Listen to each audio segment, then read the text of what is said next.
तहसील office माळावर गेल्यानंतर ती जुनं असं कोण मागत नाही. मग मागितलं असतं धनगरांनी काय करायचं, शाहू महाराज असते तर किती जमली दिल्यात आणि आता काढून घेतलं तर काय होणार ते?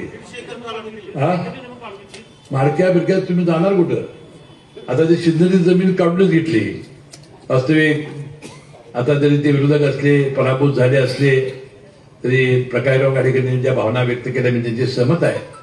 परंतु या कार्यक्रमाच्या निमित्ताने मी त्यांना विनंती करेन की ताबडतोबीने त्यांनी हे सगळं, कारण जो मामदार ऑफिस जुनं होतं तिथं आपल्याला चांगला मॉल बांधायचं होतं, तिथं पार्किंग करायचं होतं.